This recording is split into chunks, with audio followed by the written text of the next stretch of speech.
జై భీమ్, జై పూలే, జై కర్పూరి. నేను ఈ సభకు వచ్చింది పెద్దలందరూ మాట్లాడితే వినాలి అని ఇక్కడికి వచ్చాను. ఈ సభ సందర్భంగా సభాధ్యక్షులు ఉప్పల బాలరాజు గారికి, అదేవిధంగా ఉప్పల ఫ్యామిలీస్, తర్వాత నాకు చాలా రోజుల నుండి తెలుసు ఉప్పల నరసింహం గారు. అంటే మేము ఎదురుపడి మాట్లాడుకోలేదు కానీ చాలాసార్లు ఫోన్లో మాట్లాడుకున్నాం. తను రెగ్యులర్గా తన వ్యాసాలు పంపేవారు, నా వ్యాసాలు కూడా నేను పంపుతుండేది. నా పేరు సూర్యపల్లి శ్రీనివాస్. నేను ఇప్పుడు బీజేపీలో పనిచేస్తున్నాను. నాకు నరసింహం గారు ఎలా పరిచయం అంటే, నా గురువు నన్ను అన్ని రకాలుగా దగ్గరుండి ప్రోత్సాహం చేసిన వ్యక్తి మహేష్ చంద్ర గారు.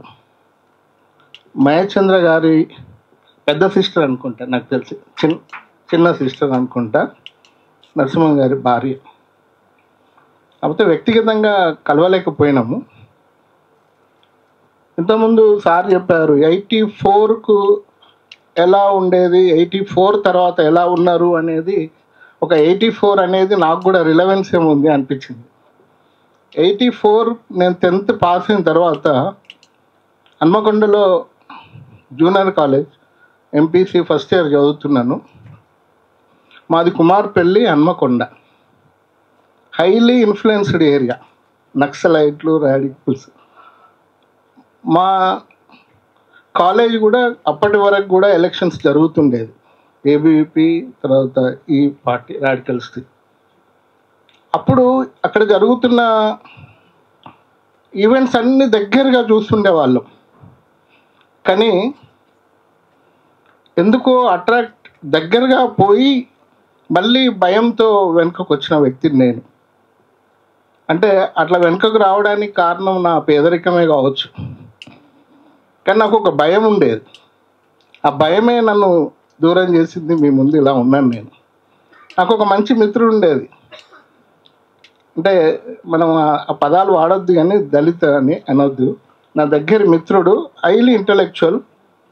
అతనికి మ్యాథమెటిక్స్లో మాకు 150కి ఉండేది, 2 పేపర్లో 150కి 150 వచ్చేది. అంత ఇంటెలిజెంట్. అతనికి నాకు ఆర్గ్యుమెంట్ జరుగుతుండేది. ఆయన అంటుండేది సమాజాన్ని మార్చాలని, కానీ నేను ఒకటే చెప్తుండేది, నేను నా ఇంటిని ఒక్కదాన్ని మార్చుకుంటా, నువ్వు సమాజాన్ని మార్చుకో అని చెప్తుండేది. ఎవరు వాళ్ళ ఇంటిని మార్చుకుంటే ఆటోమేటిక్గా సమాజం మారుతుంది. కానీ తను సమాజం అని మార్చుకుంటా అని వెళ్ళి, రాములు గారు ఉన్నారు, దాదాపు 20 సంవత్సరాలు పనిచేసి వచ్చారు. ఆ 20 సంవత్సరాలు పనిచేసిన దాంట్లో కూడా లక్కీగా వాళ్ళ సామాజిక వర్గానికి చెందిన ఒక ఆఫీసర్ చేతిలో దొరికాడు కాబట్టే బతికి ఇప్పుడు జాబ్ చేసుకుంటున్నాడు. తను 20 సంవత్సరాల తర్వాత తన అవుట్పుట్ ఇచ్చింది ఏంటంటే, ఘోరమైన కుల వ్యవస్థ ఉంది అక్కడ, మన వర్గాలన్నీ కూడా నాశనం అయిపోతున్నాయి. అంటే నేను ఇదంతా ఎందుకు చెప్తున్నా అంటే, ఇప్పుడే చాలా విషయాలు తెలుసుకున్నాను ఉప్పల నరసింహం గారి గురించి. స్క్రిప్ట్ రైటర్ అని, మంచి రైటర్ అని, చెన్నైలో పనిచేశారు, బెంగళూరులో పనిచేశారు.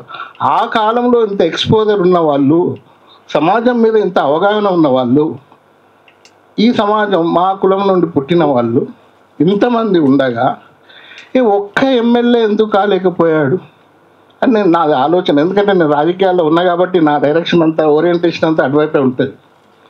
ఎందుకు కాలేకపోయారంటే, నాకు అర్థమైనంత వరకు మన ఈ 2 తెలుగు రాష్ట్రాలలో ఈ కమ్యూనిస్టులు, ఈ మావోయిస్టుల ఇన్ఫ్లుయెన్స్ వల్లనే మనకు బాబాసాహెబ్ అంబేద్కర్ అర్థం కాలేదు, ఈ కుల వ్యవస్థ అర్థం కాలేదు.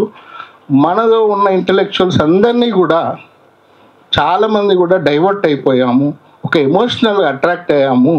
అట్లా చాలామంది ఉన్నారు. ఊషా గారు ఉన్నారు, జి లక్ష్మణ్ ఉన్నారు. ఇంతకుముందు ఒక అతని గురించి మాట్లాడు, మా వరంగల్ అతని. అప్పుడు ఆయన ఎంటెక్ చదువుతుండే ఆర్ఈసీలో. ఆయన కూడా అట్రాక్ట్ అయిపోయాడు. ఆ తర్వాత ఏం జరిగిందో తెలుసు.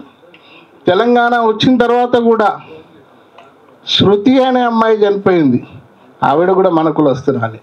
అంటే మనం ఈ కాన్సెప్ట్స్తోని ఈ సోకాల్డ్ వీళ్ళు సమాజాన్ని డెవలప్ చేస్తాం, గొట్టం ద్వారానే ఏదో చేస్తామని చెప్పిన వాళ్ళు అందరి వల్ల మనం చాలా నష్టపోయినాం అని చెప్పడానికే ఒక ప్రయత్నం. దాంట్లో అతి ఎక్కువగా నష్టపోయింది ఉప్పల నరసింహం గారని చాలా ఎగ్జాంపుల్స్ ఇప్పుడు మనం మాట్లాడుకున్నాము. అట్లనే కుమారస్వామి గారు కూడా చెప్పారు ఈ కుల వ్యవస్థ అని. ఇవన్నీ తెలిసిన తర్వాత కూడా ఇప్పటికైనా మన వాళ్ళు ఒక నిర్దిష్టమైన ఆలోచనతో రాజ్యాధికారం అంటే రాజ్యంలో మన వాటా కోసం ప్రయత్నం చేయాలని, దానికి ఉప్పల నరసింహం గారి సాహిత్యం ఉపయోగపడాలని, ఆ సాహిత్యాన్ని వెలుగులో తేవాలని కోరుకుంటూ నేను అవకాశం ఇచ్చిన నిర్వాహకులకు ధన్యవాదాలు చెప్తూ ముగిస్తున్నాను.